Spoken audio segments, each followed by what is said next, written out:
Welcome to the Sub Hub Podcast. I'm Danny Moreno. And I'm MK Sullivan. And in this episode, we talked to Sophia Lockley, who's a professional runner and Nordic skier representing Salomon International. She's currently based in Oslo, Norway. She made a remarkable entry into the trail running scene in 2022, securing a victory in her debut Golden Trail race at Strandafjord in Norway. In the 2023 Golden Trail World Series, she's already achieved an impressive win at Mont Blanc Marathon, followed by a second place at the Dolomites Sky Race behind Judith Wider. And she also broke the course record at Mont Blanc Marathon, which was already pretty hot. Despite her exceptional performances, she could not race Sierre Zinal last year, so we are excited to see how she does this year. This episode is brought to you by Never Second. Never Second is a system of fueling products formulated specifically for endurance athletes that provides a blueprint for success by allowing the athletes to test, optimize, and perfect their fueling and hydration. They take the guesswork out of performance fueling. I personally use Never Second on all of my training runs and my races, and I have no GI issues. And you know exactly how many carbohydrates you're taking in based on the names of the products themselves. If you want to try Never Second out, go ahead and use code SUBHUB25 to get 25% off of your purchase. Hi, Sophia. We are so excited to have you. First off, huge congratulations on an incredible summer thus far. First place at Mont Blanc Marathon, second place at the Dolomites Sky Race. How is your body feeling right now post those races? Yeah, my body's definitely taken a toll. I think Mont Blanc especially, I finished that race and I was like, oh my God, I don't know if I can ever do a marathon again. That is a whole another beast to me. And so, yeah, luckily Dolomites took a little bit less out of me. I'm doing okay, but I definitely feel I was racing Caitlin this past weekend and she's done triple of what I've done. And that now I'm sensing that, okay, yes, running really can do a number to your body. So anyways, so far, okay, but I'm definitely feeling it. Yeah. Was Mont Blanc Marathon your longest race so far? Yeah. Yeah. Okay. I mean, I guess other than the stage race, but. Yeah. No, I think the longest I'd done before was around 30K. And that's exactly the moment in the race where I was like, oh no, how on planet Earth will I do 15 or whatever more K? Like everyone says, I was warned and it lived up to that. But yeah, that was really hard for me to get to the finish line. Wow. Yeah. I feel like that's normal when you bump up in distance, and you still did an incredible job, got the course record, even despite a little bit, the course did change a little bit. After in the beginning part, you guys did a little detour due to a farmer being upset. But yeah, that's great. I mean, let's, like you said, take it day by day now. But what we are really excited to talk about is that you do have another race on the calendar, which is Sierre Zinal. You originally were supposed to do this race last year post the Norway race, where in your debut race, she won, for those who don't know. And everyone was very, very excited for you to show up, but then you got COVID, which derailed those plans. So how does it feel to be able to actually be going to the race this year? Oh, I'm so excited. And especially since it's the 50th edition, I just feel like it's the year to do it. It's going to be, I mean, I've only ever seen it from afar, but it seems like such a huge event. And I think Mont Blanc was the first super iconic race that I had done. And I just feel like Sierre is also on that level and I can only be bigger this year. So I'm really excited. For me, that race is obviously I want to do very well, but to me, I'm kind of more excited just about the actual race itself. Maybe not so much I need this result for me to be happy. I think I have no idea if it's going to be a suitable race for me. I've heard what other people think and I've heard both sides of what other people think. But I'm just really excited. I've never done a race like that. And I've only, it's cool to do these races that you've heard so much about. And so, yeah, I'm hoping that I can find my Mont Blanc crazy fitness and have that there. But otherwise, I think it's going to be a really sweet event. Well, you have established yourself as one of the better climbers, I would say, in this series. at the moment. And so I think that, yeah, it's definitely a race that's going to suit you. That double VK at the beginning, nice and painful, but right up your alley, I think. The women's side is going to be crazy competitive this year, especially like from the American side. Like we have a lot of women that are going to do, I think, really well. We had a lot of women do well last year, but there's even more this year. So I'm curious, like, if that brings you any kind of motivation, like having other Americans on the starting line and trying to get as many as you can, like into that top 10. Yeah. I mean, I remember watching last year and I think it was like 3 American women in the top 10. And like, it's cool because for coming from skiing, like it is very like, it's more team oriented, I would say, than running. And that was like the first, like, I wasn't even there, but it was like the first encounter. I was like, oh, you can kind of have a team approach sometimes. And like, especially like, yeah, we're all on different brands or whatever, but in a race like Sierre, and I think this year, especially, like it would be super cool to have like one of the like motivations to have as many like top women or US women in the top 10. And I think it's like, yeah, it's like just a very like unique kind of like sense of accomplishment. I feel like just like, I don't know, the US is not known necessarily for trail running. And it is like so cool to like make a statement like that. And yeah, wow. Like I have no doubt that there's going to be an insane amount of US women in the top. Like that's so cool. And it is like nice that like, yeah, we're all competitive, whatever. But it's like something that's nice to have, like say your own races ago as well. Like there's like something else to fight for in this particular race, I guess. I love that. Yeah, I am a big fan of that as well. Even though we're all on different brands, it's great to see America top 10, top 5, even winning some of these races. It's hard not to cheer for that at times, especially like you said, since I feel that in recent years we are becoming more dominant, but we aren't necessarily giving that credit all the time. And so it's cool to kind of reinforce like, no, we are here to stay and we can win these races. I'm curious what your training has looked like, kind of leading into Mont Blanc and then the transition into Dolomites. But now that you have a longer period of time, if you're going to like tweak anything going into Sierres now. Yeah. So like, I feel like I came off last running season, like, oh, I think I need to like really focus my training a bit more on running because I felt like I ended the year like a bit off and maybe gave that credit to too much ski training. But then like this spring and whatever, I tested kind of focusing more on running and I don't know, like it did not really like give me the benefit that I wanted. And so I ended up just like going all back to like full on ski training. Like it wasn't that I stopped caring about like, oh, Mont Blanc and preparing for that, but I just felt like my typical ski training was going to be the best method. And so I just did my normal roller skiing, whatever. I obviously ran, but like, I don't know, that looked like a couple times a week. I would do like some longer runs that are long for me. But it wasn't like specific training for Mont Blanc. I think I had a very, very good, like I was very rested and then just had a really large base of training of roller skiing, biking, running. And so like, I going into Mont Blanc, I had no idea. Like I was very, very nervous because I hadn't done any racing and I honestly had not done that much running. And so I was like not super confident that I was going to be in great running shape. And then obviously proved that wrong. And I was like, pretty excited about that because then I had kind of figured out what training worked. And that like ski training personally works very well. So then I kind of just did the same thing into the Dolomites run.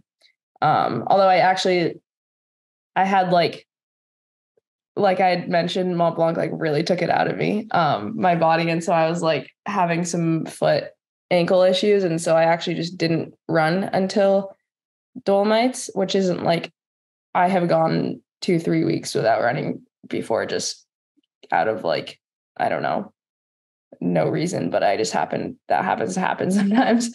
And so I was just doing a lot of roller skiing, and I like felt good leading in to the week before Dolomites. And then I ended up getting like some weird sickness, some like flu situation, thought it was COVID again. And I was like, this is very much deja vu. So that was like beginning of the week before Dolomites. But I wasn't feeling like, I was like, I feel like I'll have enough time to get better before the race. So I obviously went, and was just feeling like, I definitely raced the Dolomites not in like peak health. But that was definitely a bummer because I really wanted to see if I could like, I don't know, it's hard to like compare like and repeat a Mont Blanc race and see if my like running abilities maintained throughout that time. But yeah, it was just a bummer to like, not feel 100%. But I was honestly super surprised and then very happy with like being able to pull off what I did in the Dolomites, because it was like I'd never done a race like that before, like the technical whatever. And it was definitely feeling like the altitude and everything. So yeah, like I guess I'm someone that really doesn't think too much about, it's not that I'm not intentional with my training, but I just like kind of go with the flow and do what's familiar. And I'm lucky enough that it kind of works 90% of the time. Yeah, for sure. So a question that I had, I'm kind of curious. You're done with your NCAA career now, but last year when you were racing, you were still an NCAA athlete. I remember listening to you talk about racing at Stranda, and, you like hammered that uphill, got ahead of everybody by like a ton of time. And then you like were pretty cautious on the downhill because it was like very technical. And so I'm curious, now that you're no longer a scholarship athlete and it's kind of like, it's on you, it's not on a team anymore. Are you less cautious, or are you, a little bit more dangerous, less cautious on the downhills because it's just kind of like, well, I don't have like a ski team that I have to show up for? I don't know what the motive or the reason, but I definitely am less cautious. I think for like multiple reasons. Like Stranda was just my first taste of anything that was not a nice gravel path. So I was like, I was so scared of that race. And it wasn't like, I mean, I intentionally went I was cautious, but I was maxed out speed wise. I was like, I literally was tiptoeing over that stuff because I couldn't go any faster. And it was cool to see like my progression throughout last year.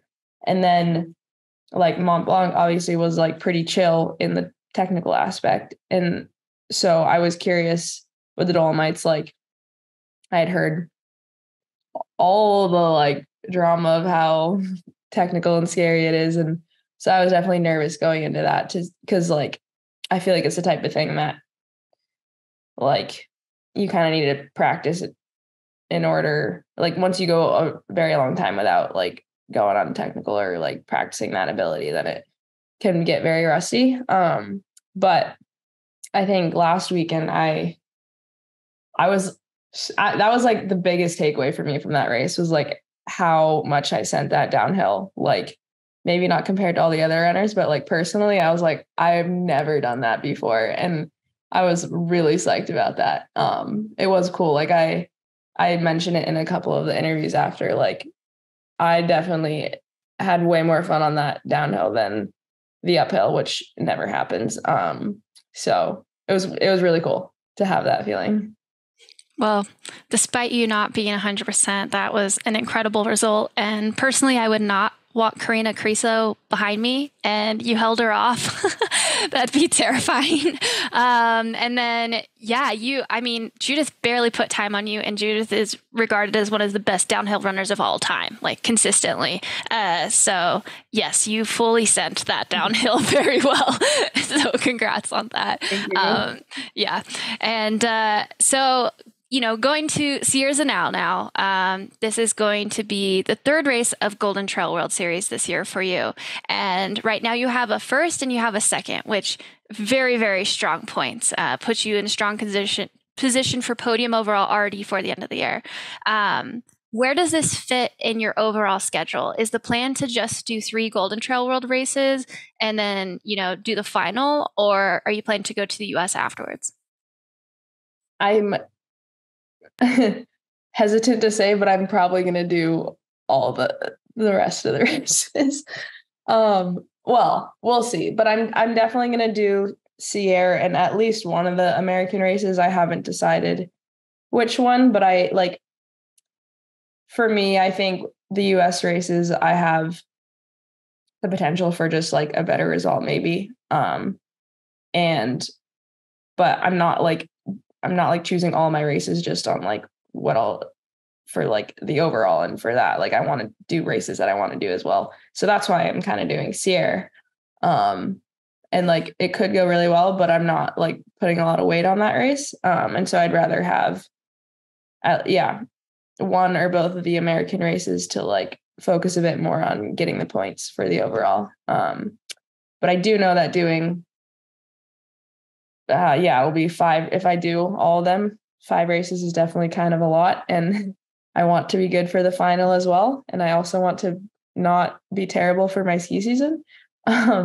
So I think this is where my like lack of experience and knowledge around trail running sometimes gets the best of me. And it's not that I don't have any guidance, and like I'm getting a lot of helpful like advice from people, but I have a hard time saying no and like being on the sideline. So I wouldn't be too surprised if I just did the rest of the races.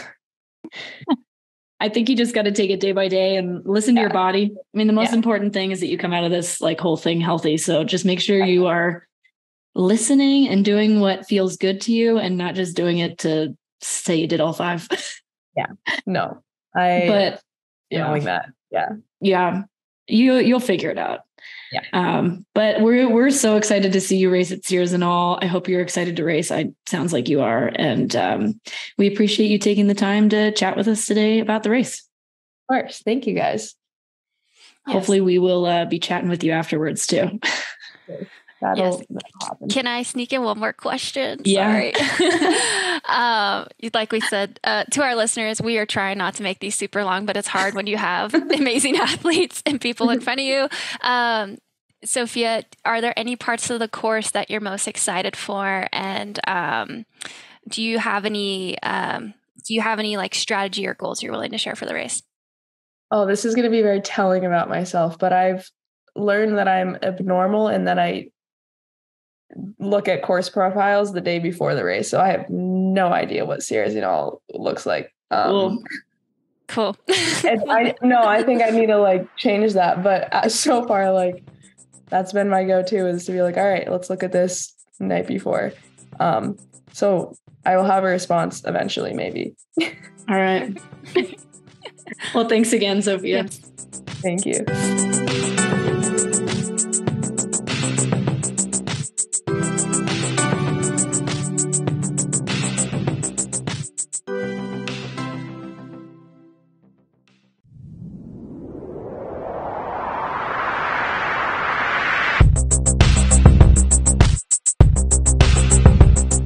Welcome to the Sub Hub podcast. I'm MK Sullivan. And I'm Danny Moreno.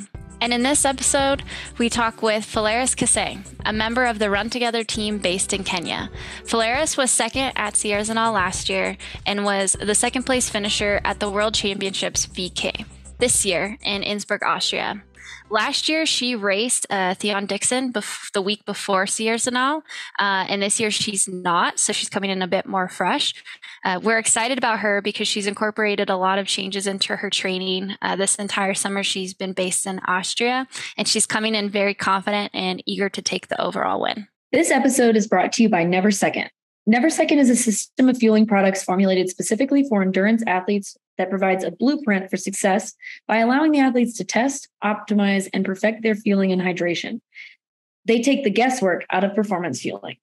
I personally use Never Second on all of my training runs and my races, and I have no GI issues. And you know exactly how many carbohydrates you're taking in based on the names of the products themselves. If you want to try Never Second out, go ahead and use code SUBHUB25 to get 25% off of your purchase. Hey, Valeris, thanks for joining us today. So you were second at this race last year. How do you feel coming back this year?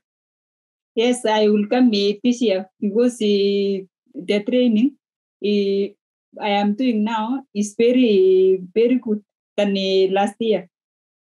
Yes.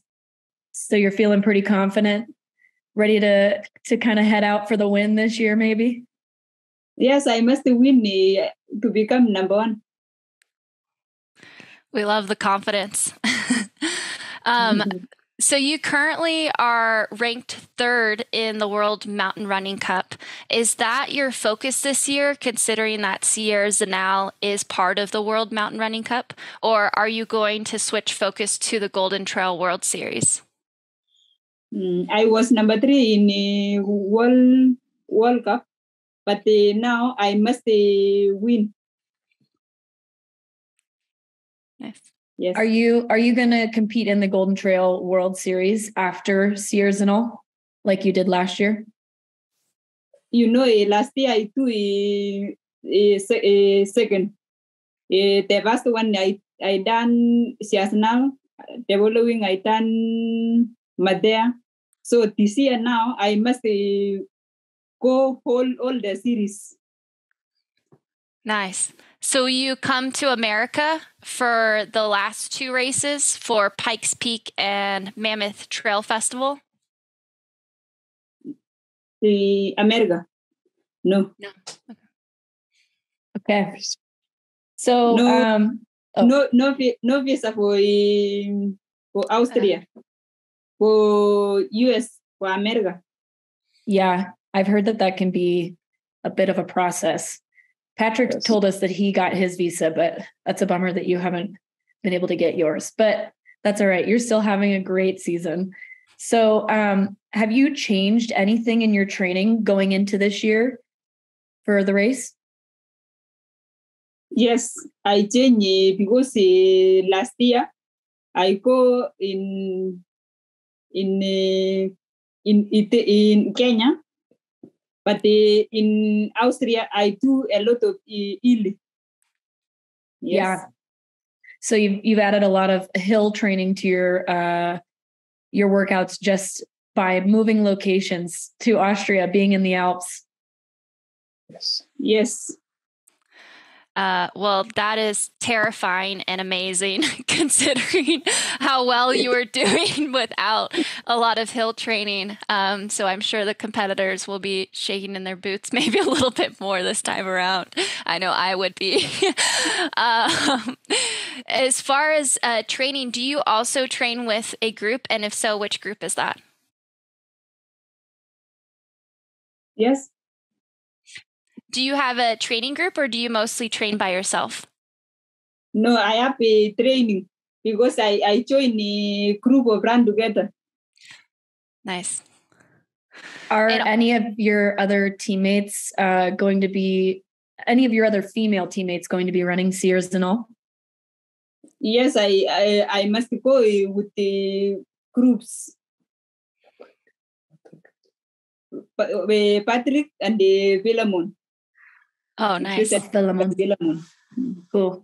Dang, you guys are a scary bunch in the best way possible. That is 3 very strong runners to be sending from one training group.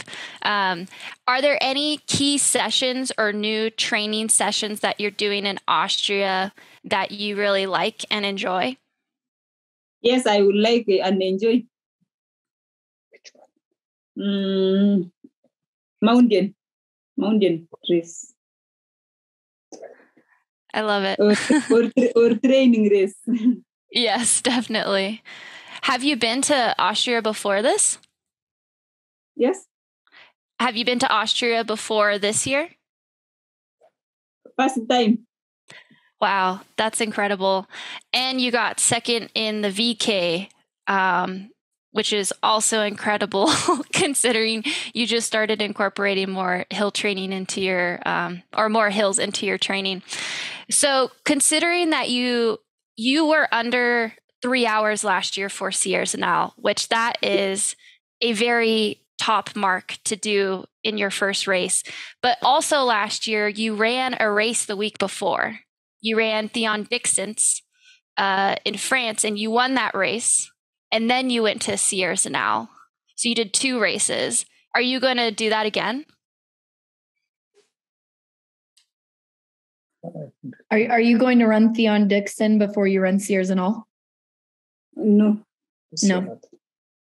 This year, no. This year you're just focusing on Sierre Zinal. Cool. Dang, that's awesome. Is there a part of the race that you're most excited for? Yes, I mountain was excited, but a lot of stiff. I become past 10 down. No. Oh man, see, I'm the opposite. I look forward to the flat and the down, and she's over here looking forward to the steep part. Well, you got the silver medalist in the VKI. I mean, I guess I would expect that answer. That's amazing. And then you already said that your goal is to win this race. Do you have a goal as far as time? Do you want to try and go after, say, the course record? Yes, I wanted to become a world champion in the world. I love it. I love it. Well, thank you so much for joining us today. And we will be cheering for you big time at Sierre Zinal. Yeah. Okay, thanks. Yes, thanks, Polaris. And I greet all people in the world. Thanks. Yes. Please do. Especially in my team. Run together. Absolutely. Bye. Yeah, definitely watch out for Run Together. 3 for 3. Don't count them out.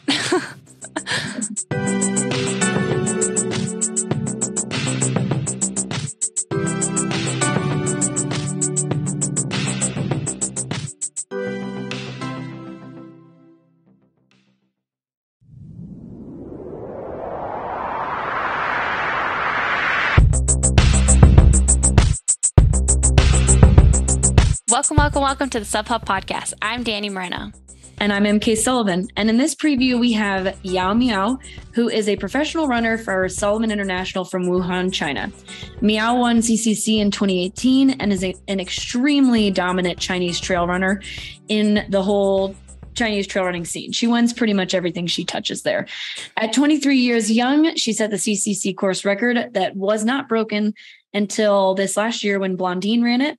Recently, she was second at the Mont Blanc Marathon behind Sophia Lockley and is continuing her 2023 campaign at Sierre Zinal.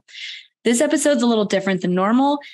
We employed a volunteer translator from Free Trail Pro. Shout out to Free Trail Pro members. And Jian Jing really helped us a ton with this. Go give him a follow on Strava, on Instagram. He was awesome. I hope you guys enjoy this episode. This episode is brought to you by Never Second. Never Second is a system of fueling products formulated specifically for endurance athletes that provides a blueprint for success by allowing the athletes to test, optimize, and perfect their fueling and hydration. They take the guesswork out of performance fueling. I personally use Never Second on all of my training runs and my races, and I have no GI issues, and you know exactly how many carbohydrates you're taking in based on the names of the products themselves. If you want to try Never Second out, go ahead and use code SUBHUB25 to get 25% off of your purchase. Hi, Yao Miao. We're so excited to have you today. 欢迎欢迎来到这个面试。So you were recently second at Marathon Mont Blanc this year. How are you feeling after the race? 您今年在蒙布朗马拉松比赛中取得了第2名，赛后感觉如何？还可以吧，就是第一次就是时隔这么多年第一次到越野赛，就是国际上的这个越野赛道吧，然后取得这个名次还是比较满意的。So she said that she's very happy about her. She's very happy about her results, especially after so many years. She finally gets a chance to do very well on the international scene. So you won CCC before, but this year you're moving down in distance with Mont Blanc Marathon, Sierre, Zinal, and OCC. Why the change? 您曾经赢过 CCC， 但今年你选择了参加较短距离的蒙布朗马拉松、Sierre Zinal 和 OCC， 这是什么原因呢？因为我这几年都在练马拉松，然后我个人的速度上比较好一些吧，就是没有拉太长的距离，所以耐力会稍微差一些，所以在速度上的话我会好一些，所以我就会选择这个短距离。So she says that she feels that in the recent years she has been focusing on the marathon distance, and she also feels that she is better in terms of speed work. So she wants to have a try at focusing on these shorter distances. That's cool. Yeah, it definitely seems to be going well so far. 看起来你的成绩是很好。觉得还行。You think it's going okay? So, very humble. Considering that you did Mont Blanc and Sierre Zinal, do you plan on attending the Golden Trail World Series final? 因为你今年已经跑了这个蒙布朗马拉松跟 Sierre Zinal， 那么你今年会打算参加这个 Golden Trail World Series 的决赛吗？总决赛还在考虑，但是可能它会与我的锦标赛，就是马拉松的锦标赛有冲突，所以去的几率不大。She says that she's still considering, but the dates of the finals might clash with a marathon that she will be running. So there's only a small chance that she might attend the finals. Which marathon? 是哪个马拉松？北京马拉松。The Beijing Marathon. Awesome. Is she trying to qualify for her team's Olympic team in the marathon? 你跑这个马拉松是为了是想能够录取你这个中国的马拉松队吗？不是，因为我现在本来就是专业队的运动员，那个是属于一个体制内的比赛。Okay, so she is it's not because she wants to qualify for the Olympic team, but because she is currently part of the professional running team in China. So this is one of the races that they are going for. That's cool. So this will be your first time racing Sierre Zinal. Why did you decide to include it in your calendar this year? 这是您第一次参加 Sierre Zinal 马拉松比赛，那为什么你今年决定想参加呢？因为我觉得这个比赛的关注度蛮高，然后挑战也比较大嘛，就是对手也比较强劲。She feels that it's because this race has a huge viewership, and it is a very difficult race with very strong competition. So she wants to give it a try. That's probably one of the best explanations we've gotten. To be honest. 他说这是他们第一次听到这么好的回答。We saw that, or we've seen that you've been racing on the track recently. One, do you enjoy racing on the track? And two, is that to complement your training for Sierre Zinal? 我们看到您最近参加了一些田径比赛，那么第一个问题是想知道你对这个田径比赛你是喜欢跑田径比赛吗？然后第二是你跑这个田径比赛是为了训练你Sierre Zinal比赛的速度部分吗？比这个比赛一个是内的任务，还有一个呢是这个比赛是我开始不太喜欢，因为我觉得它的氛围比较紧张。然后呢，现在我喜欢，是我觉得它比较刺激，就是它在这个里面呢会包含很多就是战术这个东西，所以我觉得它比较有意思。She said that at the start she didn't really like these track races, But now she finds it a lot more exciting, and because it involves a lot of tactics and things can happen at a very high pace, so she's starting to find her liking for it. Yeah, I think you can learn a lot for these shorter trail races on the track for sure. 他是说你跑这些短的，他本身认为你跑这些比较短一点的田径比赛会带给你很多帮助，对于这些比较短的越野比赛。确实是有一些帮助，因为可以练到我的这个速度上的一些能力的东西。Yeah, she definitely agrees, and it's because she can improve on her speed legs. Yeah. She mentioned a group, like racing with a group at the marathon. Does she train with a group normally? 他们想知道之前你提了是说你跑这个马拉松是跟这个队一起跑的，那么你平时训练也是跟他们一起训练呢，还是会自己有自己的训练？自己有自己的训练，因为我们虽然在国内它都叫体制，但是其实是分开的，就是每个省是每个省的，他们不会就是说聚集到一起训练。So she says that this 体制 group that she runs with, it's only a group that comes together to race. So most of the time she's training alone. Are there any key training sessions that you will do before the race that you're excited about? 你本身的赛前最重要的训练有哪些？现在才开始准备，然后就在这个月初吧，4号、5号我就会飞到厦门里去，开始这个训练，然后再会先去比那个瑞士的那个黄金联赛，也当一个拉练。She says that she is only just starting her preparations, but at the start of in the next couple of days, she'll fly over to Chamonix to participate in a race in Switzerland. Yeah, that will be part of her preparations. Oh, cool. Is it a shorter race? Which race is it? 这个比赛你知道它的英文名字吗？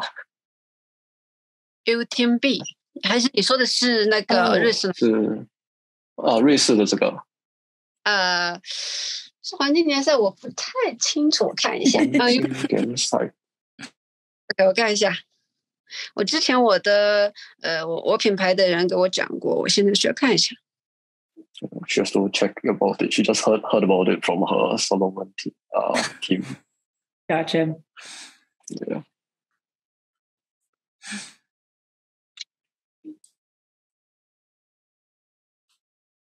好像还真没有，找不到。那个比赛我不知道。我不知道，但是黄金联赛的第3站。黄金联赛第3站。对。The third stop of the Golden Trail World Series. Oh, I think it's Sierre Zinal. Yeah. Sierre Zinal. Yeah. Oh, okay. That's awesome. Yeah, so she's going over to take Sierre Zinal as part of her preparations. For OCC, maybe. For OCC, okay. Yes. Cool. I mean, awesome. That's a great tune-up race for OCC. That's what Danny did last year, actually. Yeah. Which 这个肯定是一个很会帮助你的比赛嘛，因为这个 Danny 也是去年跑了，跟你这样做个同类的准备。去做一下，就是去跑一下这个比赛，主要是让自己的肌肉适应这种短距离的越野赛的这么一个转换的过程，去体验一下这个比赛。Yeah, she's very focused on getting her muscles used to these short trail races. Yeah. So our podcast is focused on highlighting shorter races, and we just want to say how brave it is of you and really cool that you went from longer races and now you're going back to shorter races. How are you feeling about that? 他说他们做这些面试主要就是给这些就让世界看你们这些跑比较短距离的比赛的，尤其是越野比赛的一些人。然后他也觉得你自己本身是一个很勇敢，也很厉害，因为你之前你是跑这些特别长的这些 ultra 比赛，但你现在又开始挑战这些比较短距离的，那你自己对这些有什么看法呢？就是想尝试各个组别吧，也去见识这个各个领域里面的高手，他们是如何去比赛，然后在这个比赛中是如何的这种速度上的转换吧。因为有很多就是跑这种长距离的选手，他们去跑这个短距离也很厉害，然后他们跑那个短距离的选手呢，他们来跑这个长距离也很厉害，所以我也想去体验一下，就是跟我之前参加过的不同的组别的这种速度的变换吧。So she says that she is very interested in learning about the different tactics that the different athletes uses, be it from the long distances or the shorter distances. Because she has seen that people are able to do it, are able to transition from the shorter races to the longer races and do very well, and vice versa. So she wants to be able to do the same. I love it. And final question would be, do you have any specific goals for the race? 所以给你的最后一个问题就是你这个比赛中有什么特别的目标吗？ For Sierre Zinal specifically. 那 for 你目前想要去瑞士比的这场比赛？先定个简单点的吧，拿个前3。She says that she's going for the top 3. Nice. Hell I yeah. love it.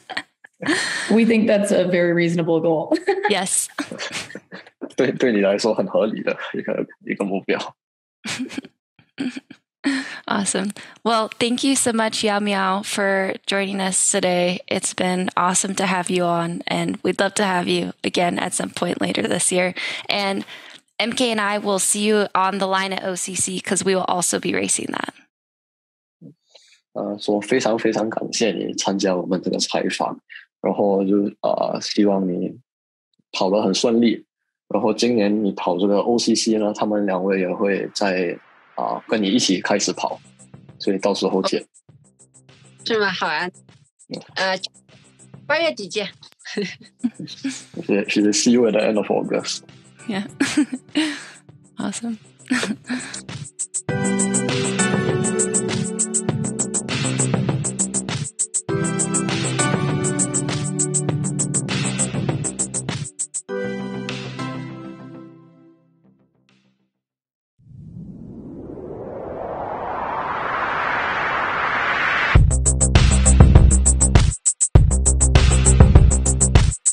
Welcome to the SubHub podcast. I'm MK Sullivan.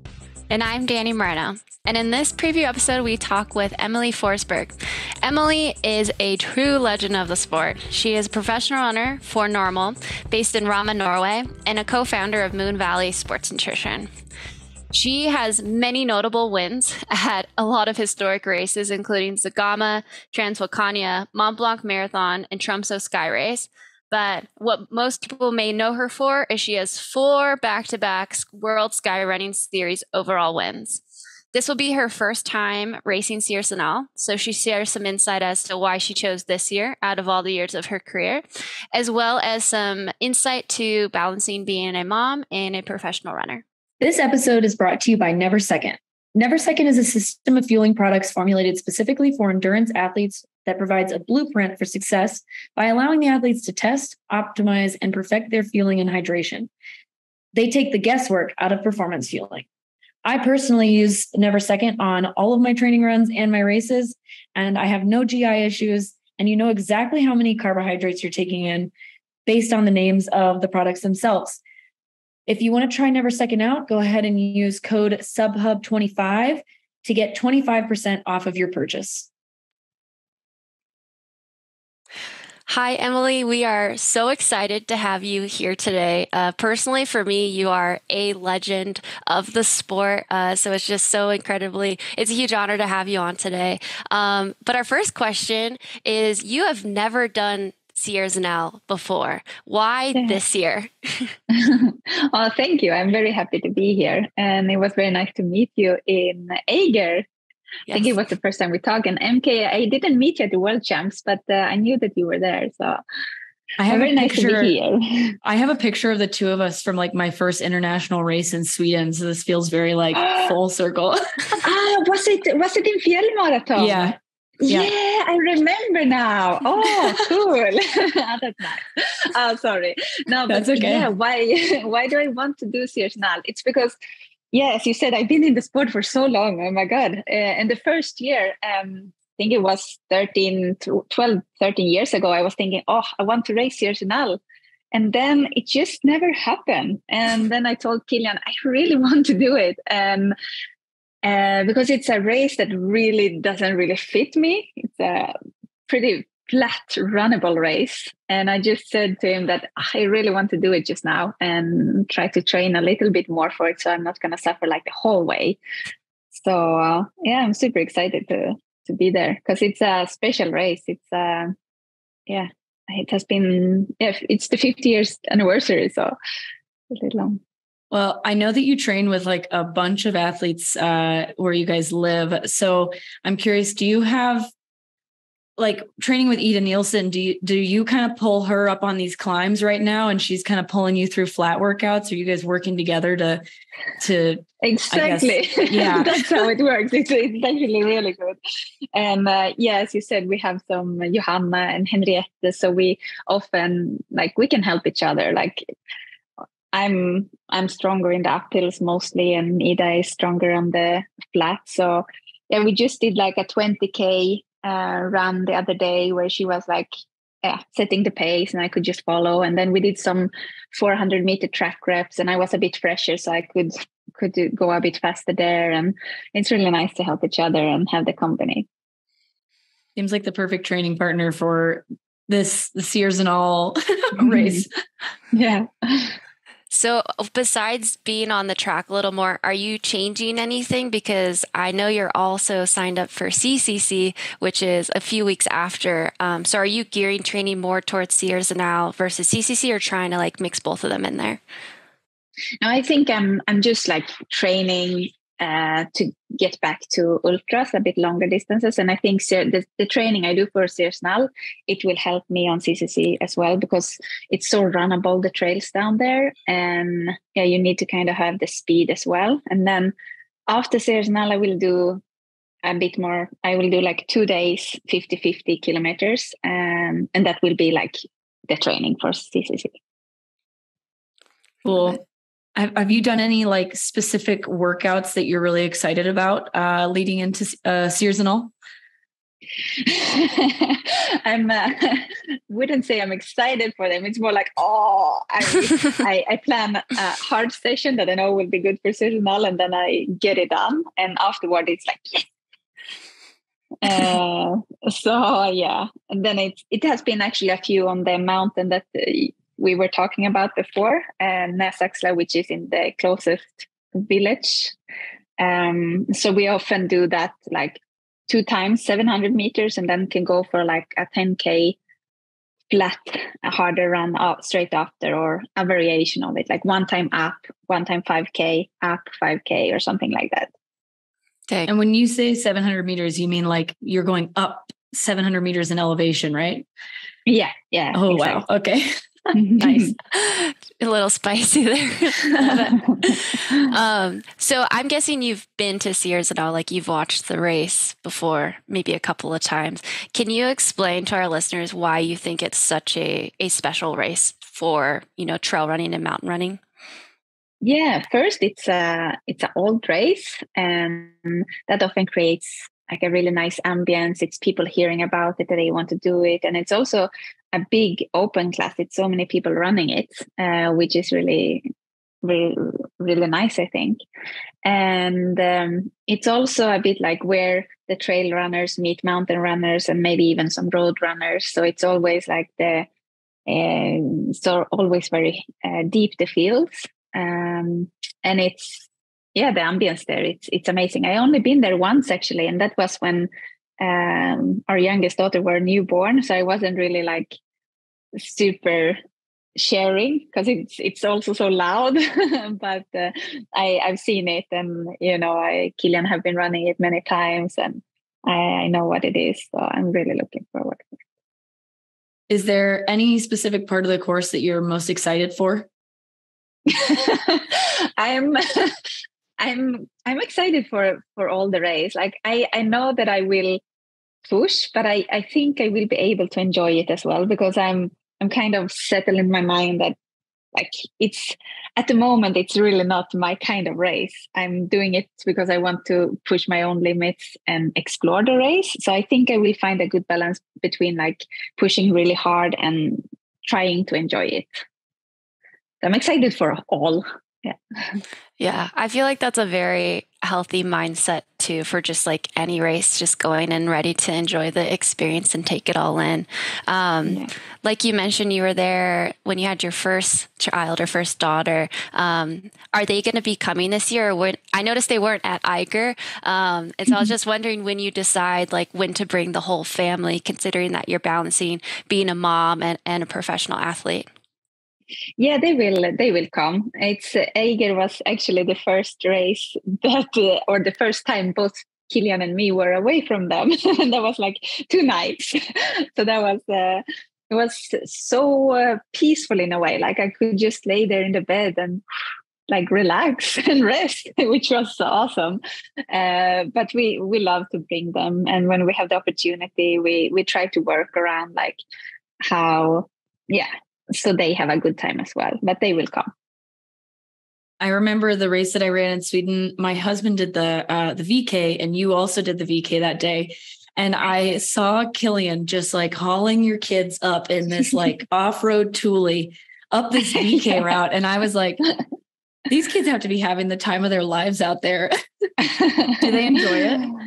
Yeah, they love it. Like the last, I sometimes go for a run with them, and especially the little one now just love to come along and be out in the trolley. So yeah.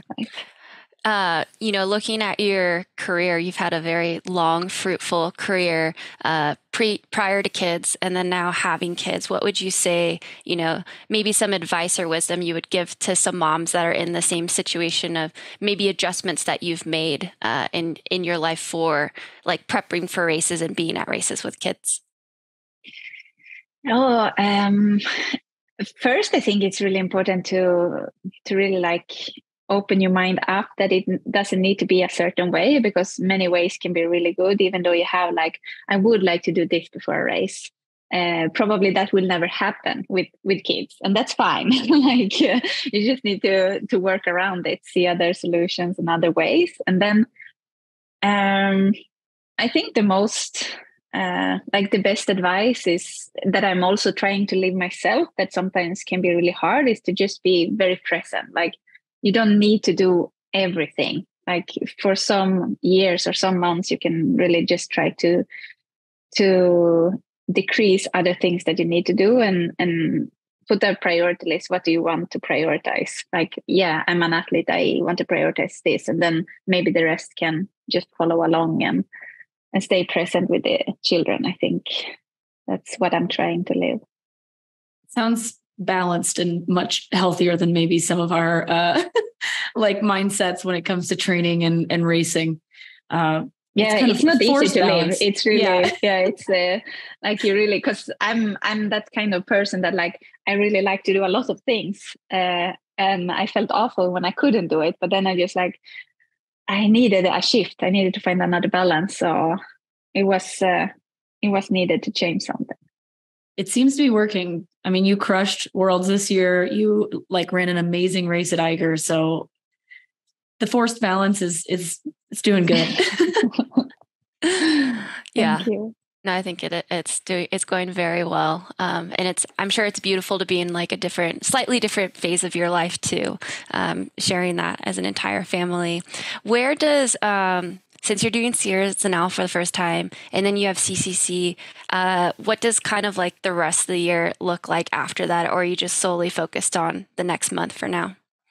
Yeah, I was just talking to Ida about it. And I think that if I'm happy with my performance at CCC, And I don't know, like if I'm just, it depends, like different factors.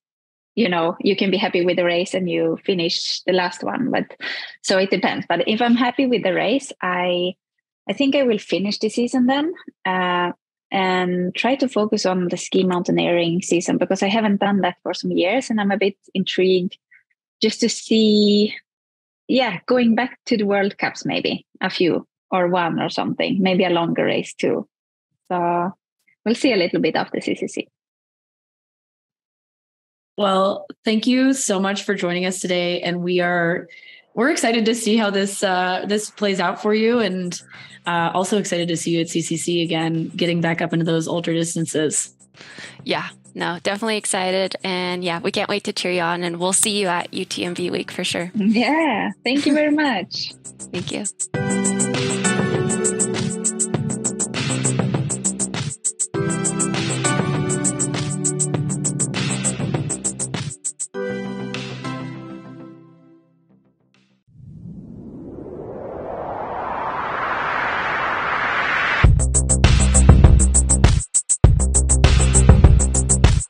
Welcome to the Sub Hub Podcast. I'm Danny Moreno. And I'm MK Sullivan. And in this preview, we chat with Nienke Brinkman, who is a professional runner for Nike and the NN running team based in Zurich, Switzerland. She earned the name the Flying Dutch Woman during her debut in the Golden Trail World Series in 2021, where she placed second at Sierre Zinal behind Maud Mathis, who would break the course record on that day. She then went on to win multiple Golden Trail World Series races, including the overall crown in 2022. Coming in this year with the second fastest marathon time in Dutch history, as well as the second fastest time on this course. She's a strong favorite for the win, and we look forward to watching her race. This episode is brought to you by Never Second. Never Second is a system of fueling products formulated specifically for endurance athletes that provides a blueprint for success by allowing the athletes to test, optimize, and perfect their fueling and hydration. They take the guesswork out of performance fueling. I personally use Never Second on all of my training runs and my races, and I have no GI issues. And you know exactly how many carbohydrates you're taking in based on the names of the products themselves. If you want to try Never Second out, go ahead and use code SUBHUB25 to get 25% off of your purchase. Hey, Nienke, thanks for joining us today. Thanks for having me again. Yeah, of course. We're glad to have you back. How has everything been since we last talked to you after Boston? Yeah, good. I mean, I had a little issue with my hamstring, unfortunately. So I had to drop out of the Mont Blanc Marathon, which was very much of a pity. But in the end, I'm happy I didn't do it, because now I'm fully recovered and ready to go again. Yeah, I think that's a great lesson and reminder to a lot of athletes that even if you really want to race, like niggles like that pop up can go away. And now, like you said, you're fully healed. So I think that's just a great example of making the right decision, even for a big race like that. Yeah, and it's, it wasn't.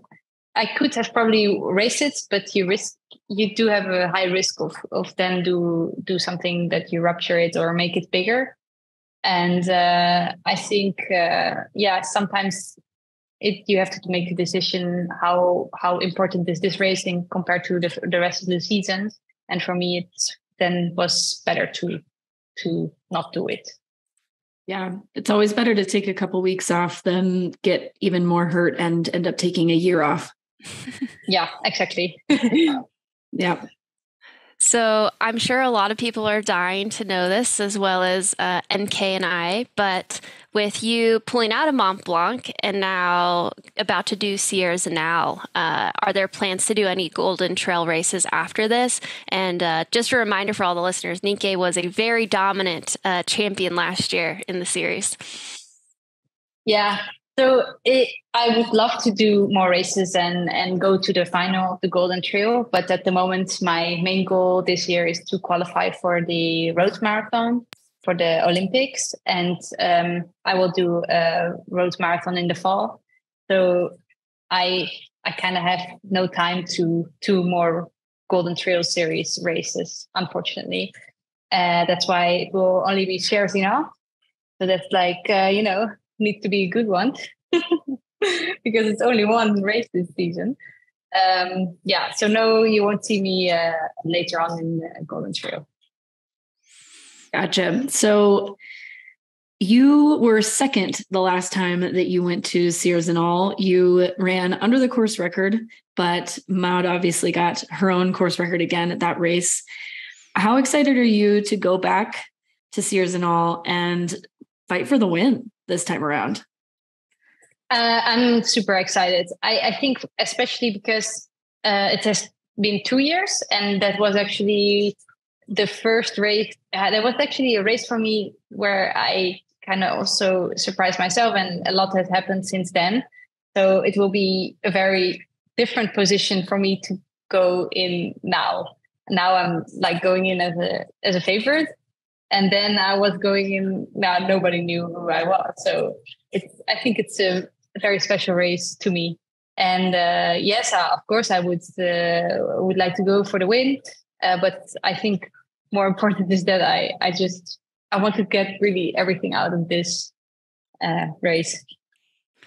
Yeah, no, that's understandable. I remember you finishing second, and that's kind of when you got coined as the Flying Dutch woman. I think that's when that slogan or phrase started to come around, because it was kind of just like, who is this woman? She's kind of coming out of nowhere, and she's behind Maud, still very much in her prime, but she was coming off of some really big years. And so for you to be so close to her definitely turned a lot of heads. And little did people know that was just the beginning for trail running. And but yeah, it is crazy to think that this will be your only trail race this year, correct? Yes, it's disappointing at the same time as well. I would have loved to do the Mont Blanc Marathon. That would have been a great one as well. But yeah, so I have to enjoy it a bit extra this time.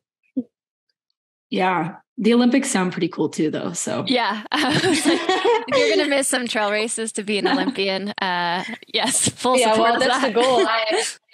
It's a goal, but I didn't manage yet to qualify. So first I have to do it, and then I can work towards that. Yeah, just to clarify for our listeners, Nienke has to run a specific time. She has to run the Olympic standard to have a chance to qualify for the Dutch team. And Boston did not count for that because of the point-to-point nature of the race, correct? Or was it the elevation profile of it? It's the point-to-point. Yeah, so she has to run another marathon to try to hit that time. So she's obviously very talented and can run that time. It's just being in the right place at the right time for sure. Yeah. Looking back at Sierre Zinal and then coming to this year, like you said, a lot has happened since then. That is fact. Nienke got the national record during that point. She became the Golden Trail World Series overall champion and set many course records and has won numerous races. Looking back to that Sierre Zinal, what kind of memories do you have of the course that you're looking to better this time? Well, I do have one memory is that I didn't take enough water with me or drinks, that I was super, super, super thirsty. And I think since then I'm super afraid to have that feeling again. That's why I'm always carrying a lot of drinks with me. And I think this is something that I will do better this year. So that was something completely wrong. I'm looking forward for the climb. The first climb, it's like, it's 1,000-meter elevation gain in a very short time. I don't know exactly how many kilometers, but I'm actually looking forward to that part the most because, I just like climbing. And I'm looking forward to the area because it's very beautiful. And I think I live in Switzerland, but I don't come there very often. And I'm just looking forward to that as well. And also, I think that the competitors, they have changed a lot. Like we have a lot of new people coming in, and I think the field is super strong. And I'm just looking forward for a big fight or a big battle. Yeah, I'm excited to watch the battle from afar this year. From the comfort of the home. From the comfort of my home.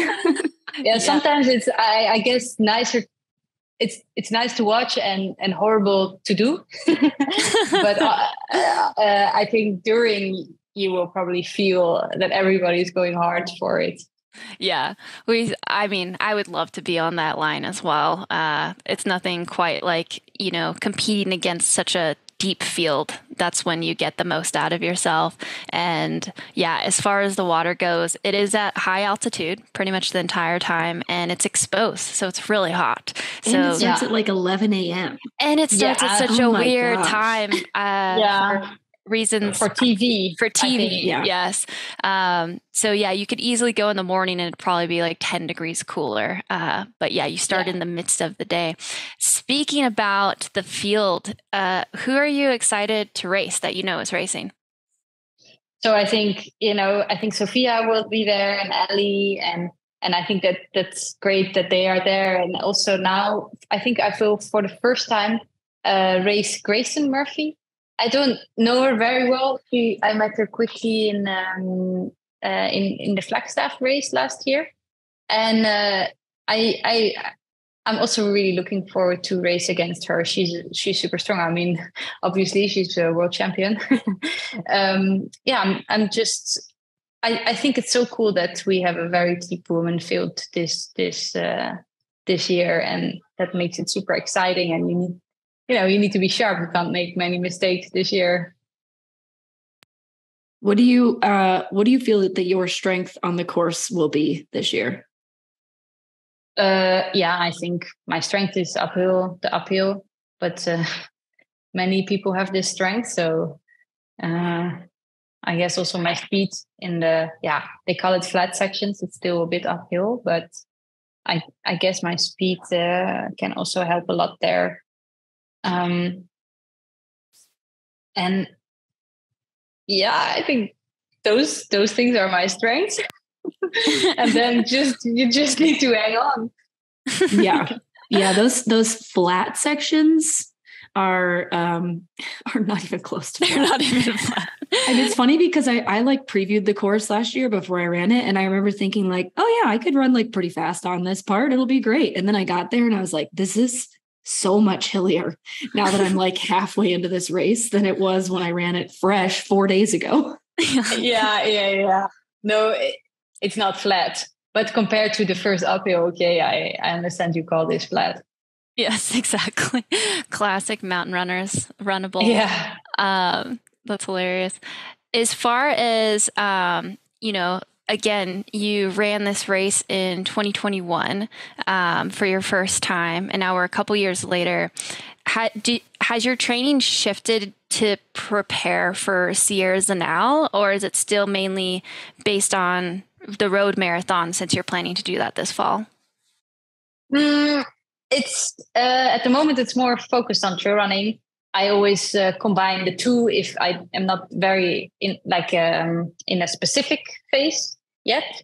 So then I combine the trail running and the road running. And now since Sierre Zinal is coming very close, it's more trail running. And I leave the real marathon specific blocks for afterwards. I will still have time, and I think it's a good prep for Sierre Zinal. But on the other hand, the speed trainings, they can help also in Sierre Zinal. So it's not that I am not doing any road training at the moment. Yeah, my coach, when I trained for Sierre Zinal last year, told me that you had to be really ready to run a fast 10K as well as a fast VK to be like good at this race. And I was like, okay, we'll see. Yeah. And he was totally right. That's great. Yeah. Yeah. But I think he's right. It can really help to have a very good speed in this course, because it's not very technical. And me saying that, means it's not very technical. Yeah, it's like carpet most of the time. But so can you tell us what marathon you're running this fall? No, unfortunately not yet, but it will be announced soon. Cool. Can't wait to find that out. Yeah. I'm sure a lot of people can't wait to find that out. That'll be awesome. Well, Nienke, we are so excited to watch you at Sierre Zinal. Again, just like thinking that last time that was like your third trail race and you're under the course record. And with the people, the depth of the women's field this year, I think as an athlete, but also just a fan of the sport, we are just so excited to see you guys get the most out of each other. And personally, I think the course record's going down this year, and it's going to be like scary fast. Me too. Yeah, unless it's really, really hot. That's the only thing I could see potentially. Yeah. That could be if it's August and you start at 11. That's tough, but I mean, the faster you run, the less time you spend in the heat, though. Exactly. Yes. It's as simple as that. It's so simple. I love it. Do you know what shoes you're going to be wearing for the race yet? I think the new Nike shoe, the Nike Ultrafly, I think will be launched this week. Cool. Or coming like next week. Yeah, anyway, I think I will race in this shoe. Nice. Is that a carbon shoe? Yeah, it has a carbon plate in the front of the shoe. Oh, cool. By the time this episode is released, it'll be out for sure. Yeah. So then you can buy it online. Sweet. Well, thank you for joining us today, and can't wait to see how you race. Yes. Yeah, thanks a lot. And talk to you soon. Talk to you soon.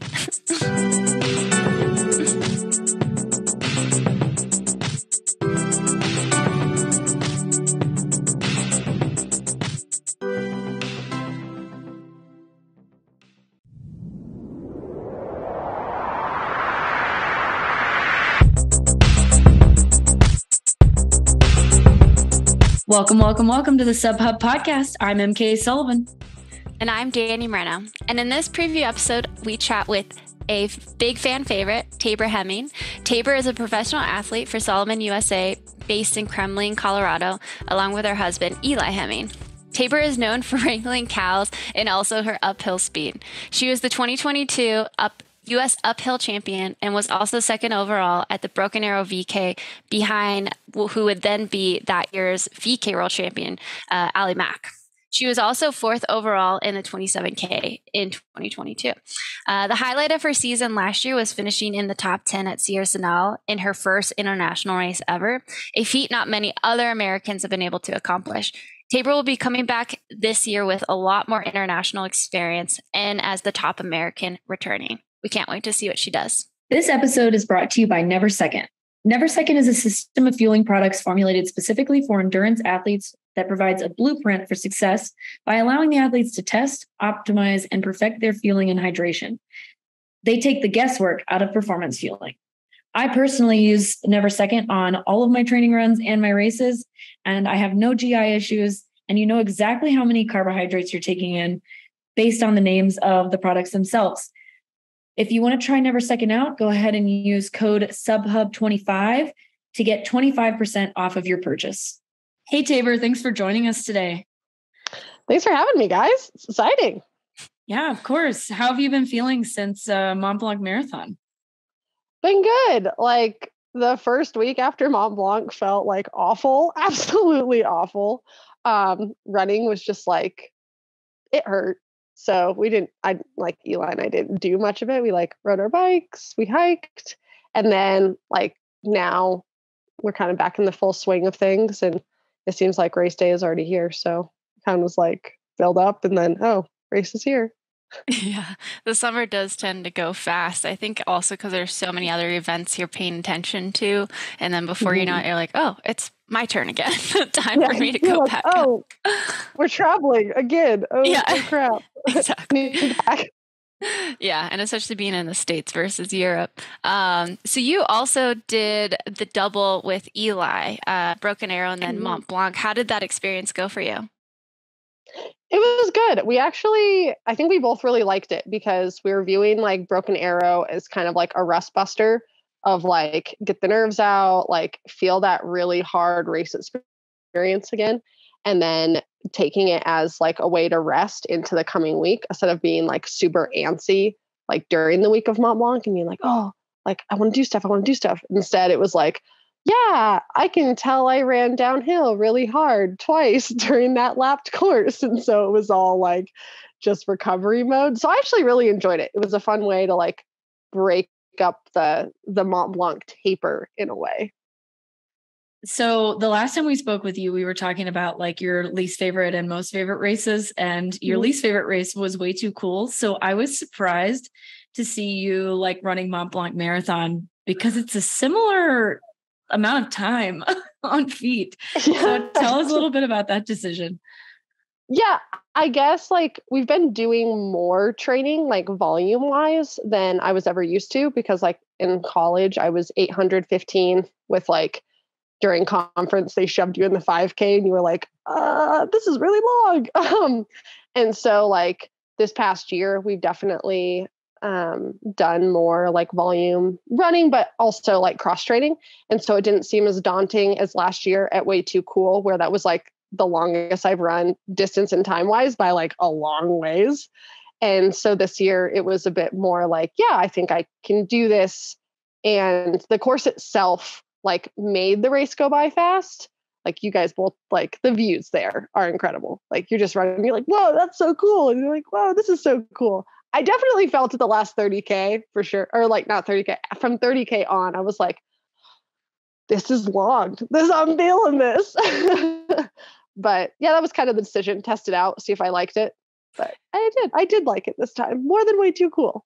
Yeah. What's nice about Mont Blanc too is there's like clear sections there. I was laughing because I actually, after the first 10K, I was like, oh my gosh, we've already been running so fast. We still have 30K to go because it's kind of runnable. And then you have the biggest climb, biggest descent, and then it's kind of like rolling up until the final descent. So it's like easy to like section it out in your mind, I think, for a longer race too.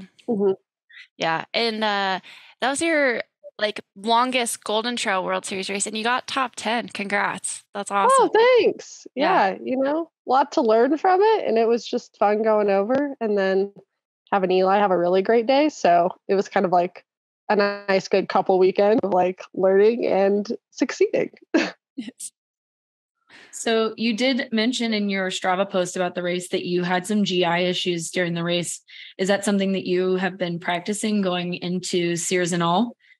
Yeah, for sure. Most people like say, like, yeah, you shouldn't practice new things on race day. And I practiced a new thing on race day. I was like, maybe I should like pre-hydrate before this, because everyone's like, oh, you get to La Fougère, it's like super hot. And I was like, oh no, okay, like I'm gonna drink like in the morning before. And so I had like precision hydration in the morning, which I never do. I like have breakfast, I have some water and some coffee, and I'm like, yeah, I'm ready to go. I'm like, okay, I'll pre-hydrate. And like, you guys, 30 minutes in, I was like, I have to go to a bathroom. Like, but all the camera guys were like following us. And I was like, there's no place to go to the bathroom. So I held it until like 30K. Like it was awful. And I was like praying for uphills, because uphills, like I could manage it. And then downhills, I was like, this is it. Like, no, I got to go into the bushes. So finally I get away from cameramen before we start going up the La Fougère climb. And like, I dart into the bushes. That is the one moment that Eli passes me because they put the men behind. And I was like, there's my chance to like tell him good job and like see him on course. So like I go to the bathroom and I like sprint out of the bushes and I put on this huge surge to catch him. And I'm like, hey, good job. And he was like, what the? Like, where'd you come from? And I was like, I was in the bushes. So I'm not going to do that this time. I'm just going to like stick to what I do and like hydrate during the race like I'm used to. Yeah, lessons learned. Sounds like a good idea. Yeah. You know, it sounded like a good idea in the moment to pre-hydrate though too. And I was like, this is a great idea. And then my body was like, yeah, you don't do that. We're not hydrators, remember? Oh goodness. Well, you were second American last year at Sierre Zinal, ended up being 9th place. How are you feeling going back into the race Bailey Kowalczyk's not going this year, so you are like the top returning contender. Okay, I didn't know Bailey wasn't going. That's a bummer. I'm pretty sure she's not. I don't know that that's a confirmed thing, but I have not seen anything from her. So yeah, how are you feeling going back into this race? I'm excited. I'm glad to know what it is this year. Like last year, I feel like you only can learn so much from a course profile. And like, then not until you're on it do you realize like what you're actually getting yourself into. And last year, I didn't think I was having a good race at all on the climb. Like I was hurting so bad. And like, Danny, you passed me. And I was like, she looks so good and like moving so well. And I'm like, I'm going backwards on this climb. And I was convinced I was having like the worst day last year. And then like we got to the flatter sections up top and I was like, oh, thank goodness. Like I hate climbing sucks. Like, and then it made for a good day. So this year I'm like excited to know like where the climb ends, like actually have that mentally in my head. And I've been doing a lot more fast stuff than I was last year. So I think it's going to be helpful. Maybe, I don't know. There's a lot of top returners. So I'm not really looking at place. I'm more like trying to go by time this year and hoping that like puts me somewhere good. Yeah. Yeah. Definitely smoke and mirrors on my end. I was not feeling good. But I remember when you passed me again and you were running so strong. So it was really cool to watch that and then to learn then later that you eventually got in the top 10 overall. I thought that was incredible because especially Sierre Zinal, I think for someone with your track background, it's like the perfect mix of your skills, right? Like I'm guessing that's maybe why you chose that as like, I think that was your first international race. It was, yeah. We wanted to have a good experience. I'd say that's a pretty good experience. Yeah, definitely. Yeah, it was a good one. And then, you know, Pikes Peak followed. I was like, I don't know if I like trail running. Yeah, very different races for sure. I'm like, no flat at all. You and I switched places in that headspace. Sierra and all was like, do I belong here? And then Pikes Peak, I was like, oh, okay, maybe I'm okay at this still. Okay, like I'm a baller. Yeah, this works. So how has your training changed from last year aside from the increase in volume?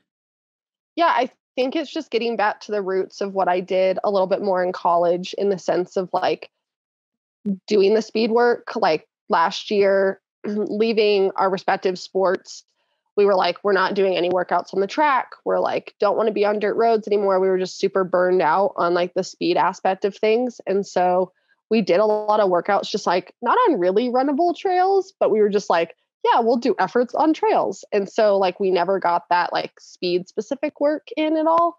And so I think the biggest thing that changed is like we are getting on the track again and we're getting on the roads and we're doing like a lot of faster efforts because we enjoy it now. I think we just needed like the mental break from it. And so yeah, that's the biggest thing. And then just getting the legs strong, running uphill. It's not my favorite thing, but like here we are. It's funny because I think that you are a really good uphill runner. I mean, you were the US champ last year and like you were second at Broken Arrow. Hiking. You were second at Broken Arrow behind Allie Mack, who ended up going and winning the world championships that year. And it's like, you're a good climber. Doesn't mean I like it though. True. I guess I'll take that as an answer. Okay. So final question would be, what are your goals or your tactics if you want to share any of that at all? Or is it just to have fun? You know, my goals, I want to be able to step away from the race being happy with it.